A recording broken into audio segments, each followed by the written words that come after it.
pessoas! Nessa semana quero contar para vocês a respeito de algumas tentativas feitas por pessoas para anexar territórios aos Estados Unidos ou assumir o poder por conta própria. E depois eu pretendo chegar até o Brasil. Vamos ver se no final das contas essa ligação direta vai funcionar.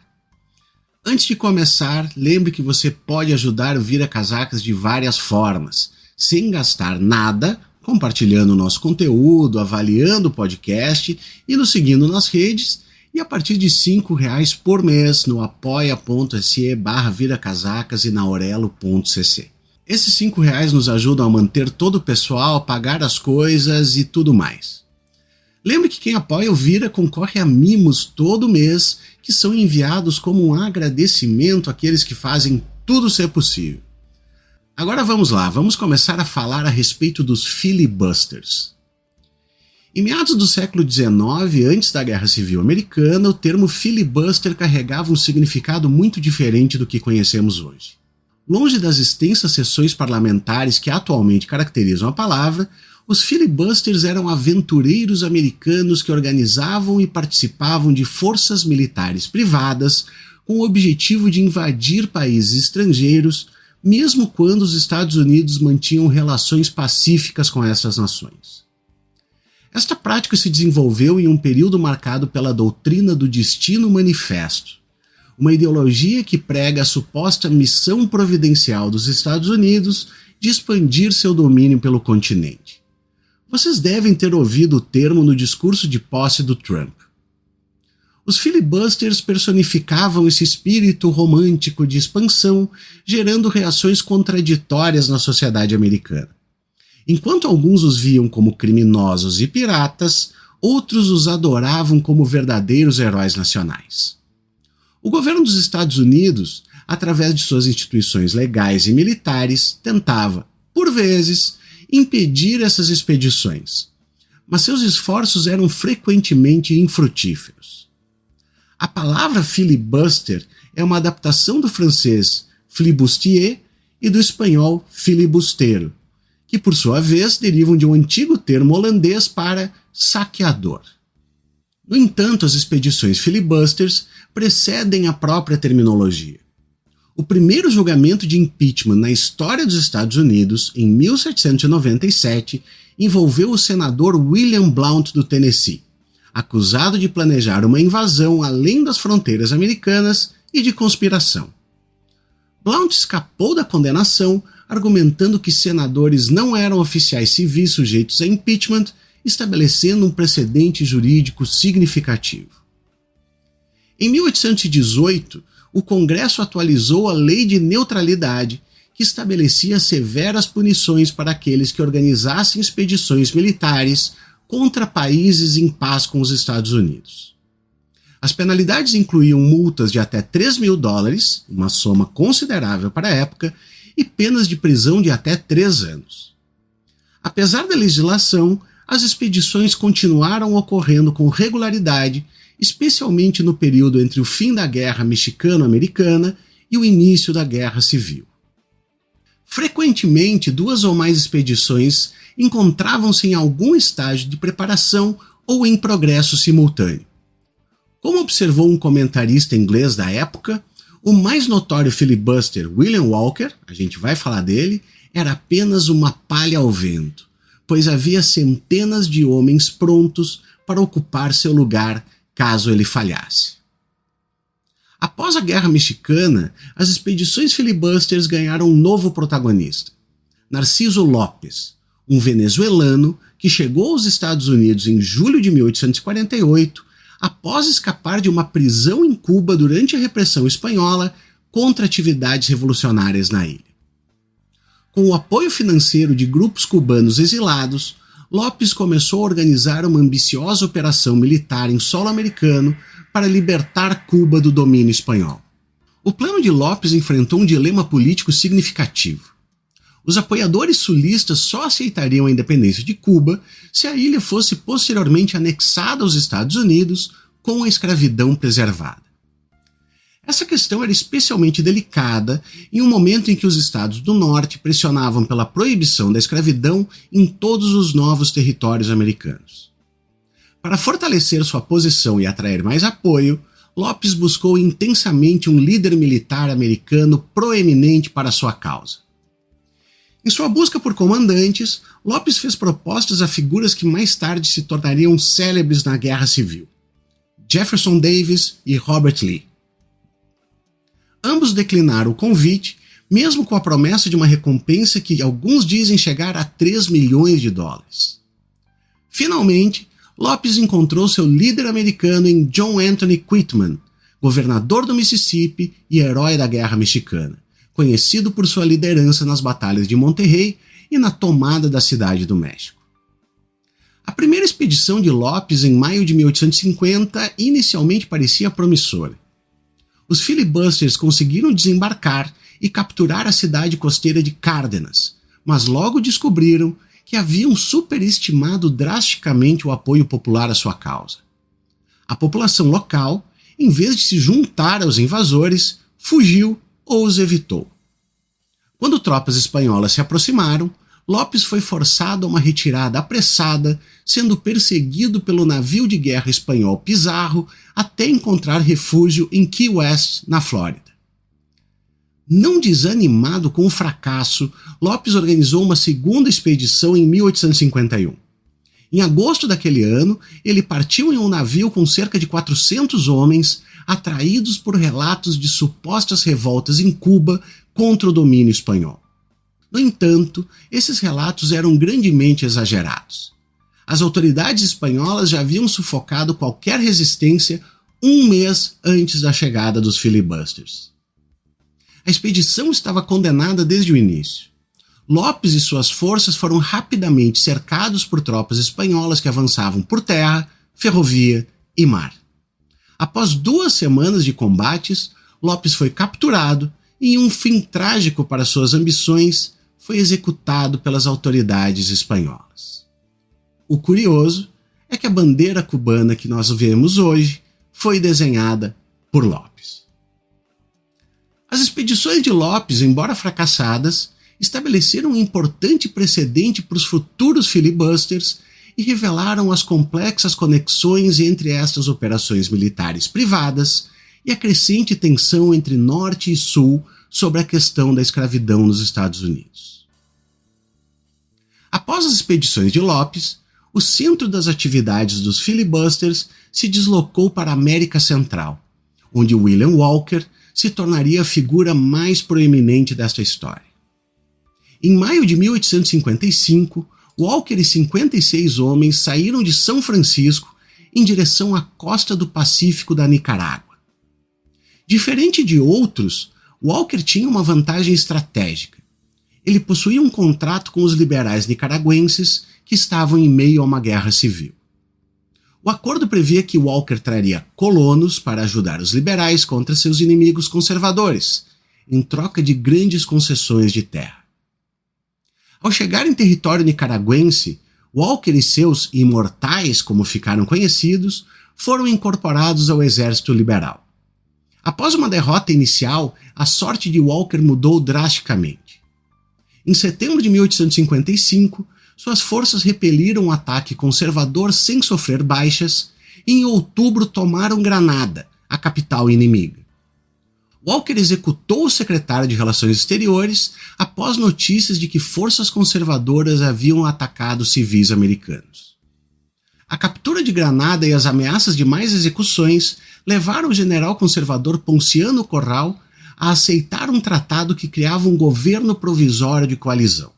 O acordo não apenas desmobilizou a maioria das forças conservadoras, mas também garantiu a Walker o poder como comandante em chefe do Exército da República.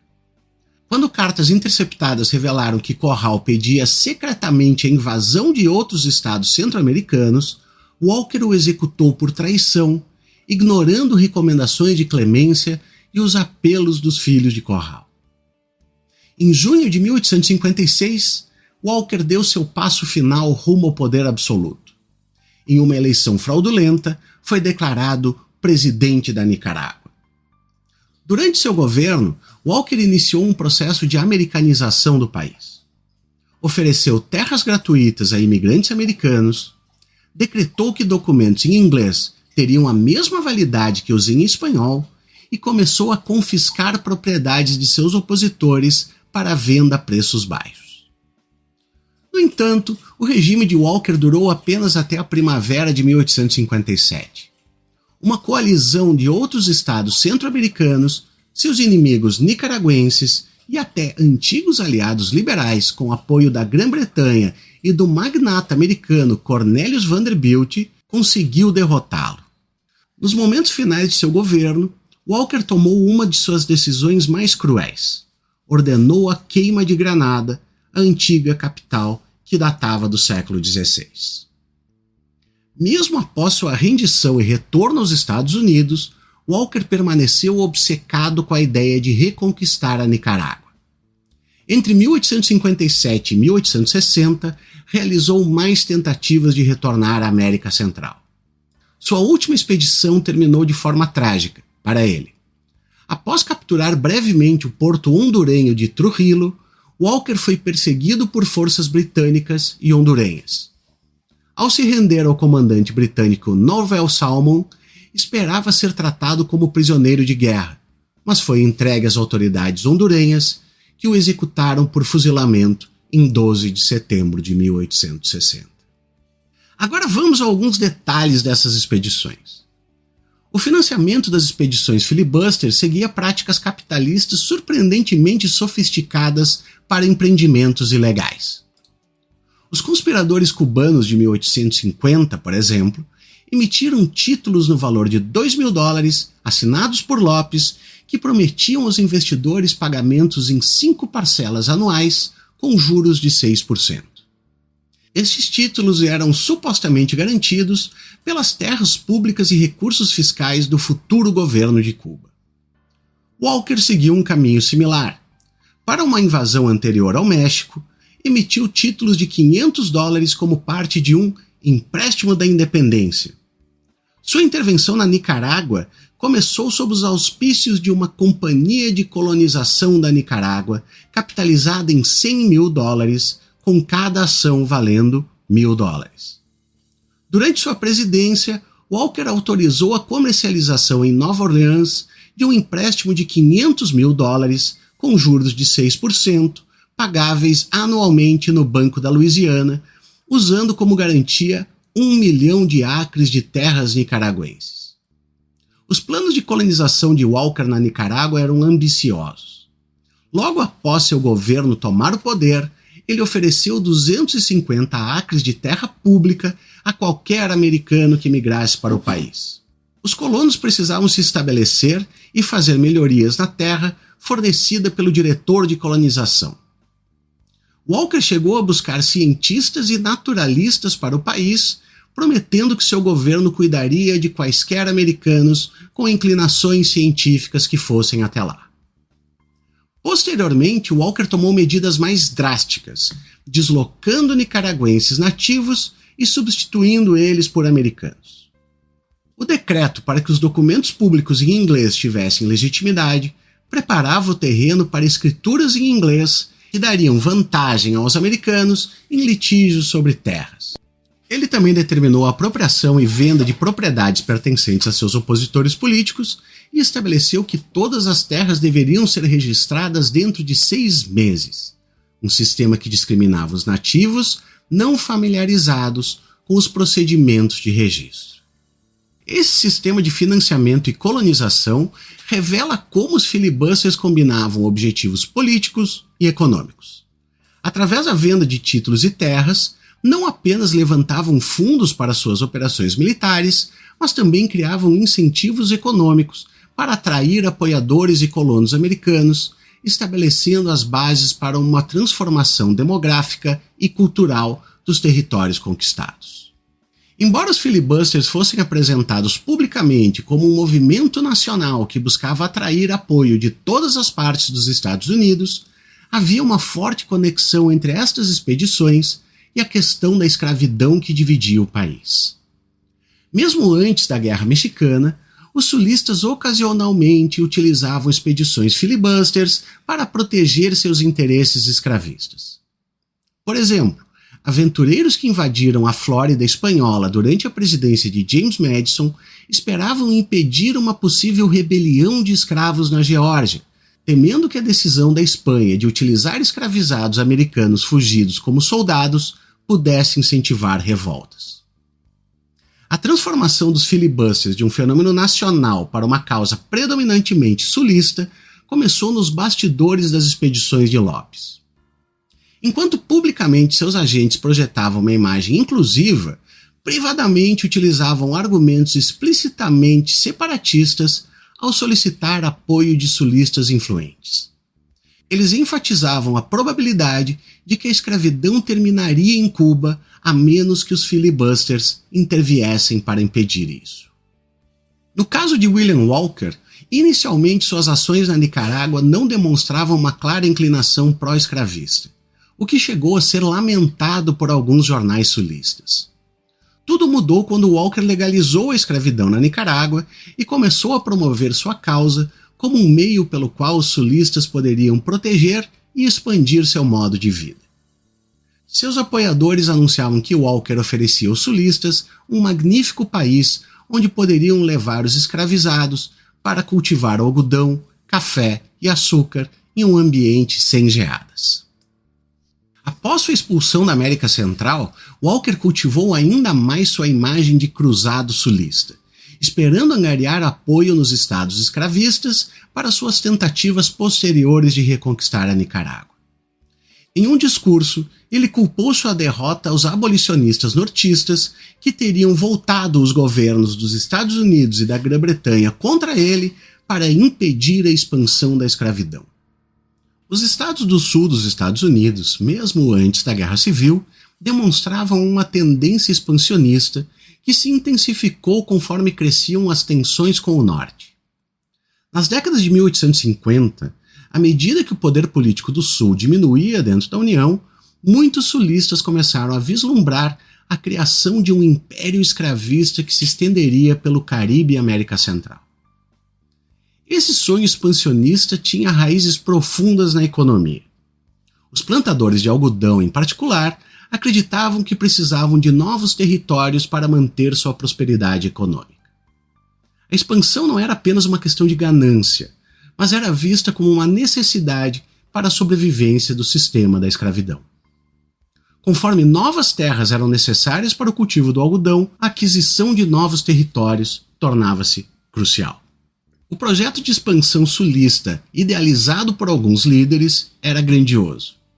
Eles imaginavam um vasto império que se estenderia do sul dos Estados Unidos, englobando o Caribe e partes da América Central. Cuba era vista como a joia da coroa neste plano, não apenas por sua localização estratégica, mas também por já possuir uma economia baseada na escravidão. A ilha era considerada uma extensão natural dos Estados do Sul e sua anexação era vista como crucial para o equilíbrio de poder com o Norte.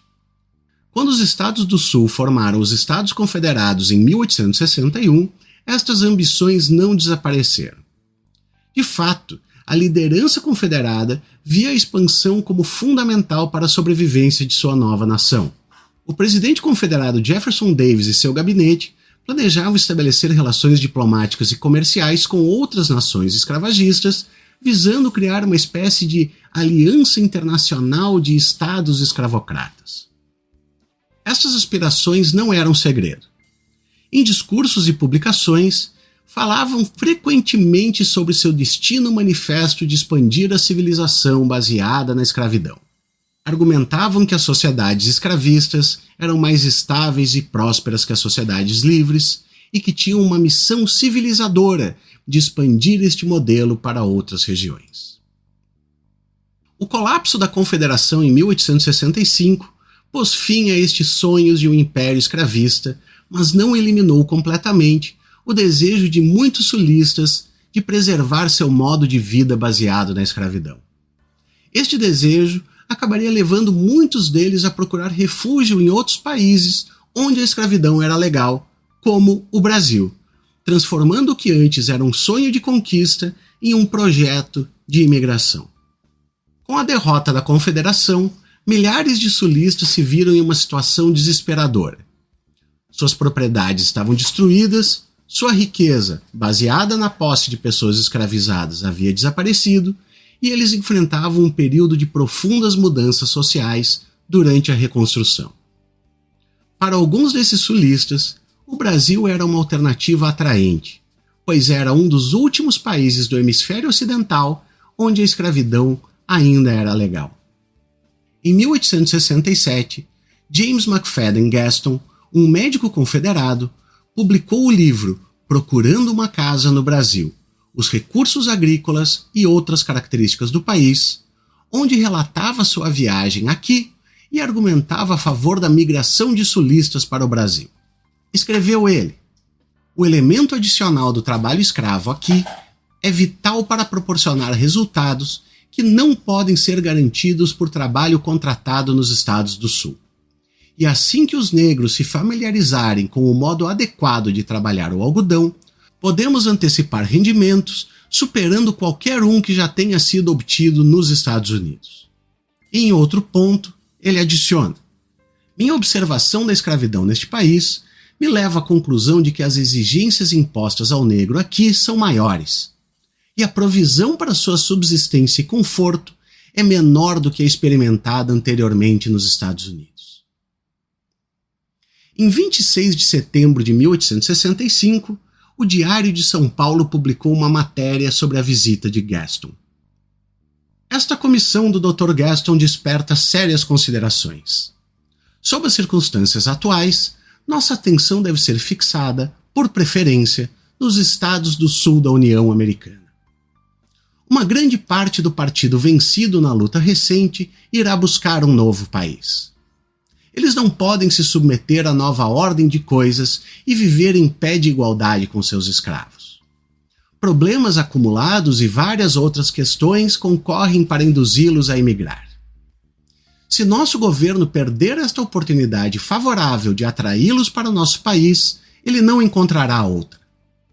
Se essas famílias vierem, muitas outras virão depois delas, e assim a imigração espontânea será desenvolvida para nosso país. Na disposição com que agora estão propondo emigrar, é natural que eles fluam para o mesmo lugar, e o país que tem a felicidade de receber bem os primeiros imigrantes irá receber todos. A imigração dos estados do sul da União é exatamente o que mais nos convém. Não queremos aventureiros, que vêm ao nosso país para ganhar fortunas e que retornam aos seus domicílios quando estão garantidos. Queremos homens que se estabeleçam complacentemente em nosso país e que façam causa comum conosco. Os emigrantes americanos que vêm permanecerão conosco e nunca retornarão ao seu país. Os motivos que induzem a imigração nos dão a esse respeito uma garantia completa. Eles procuram um novo país. Eles tomam como seu o país que os recebe. Essa consideração é importante. A raça anglo-americana não tem rival no mundo.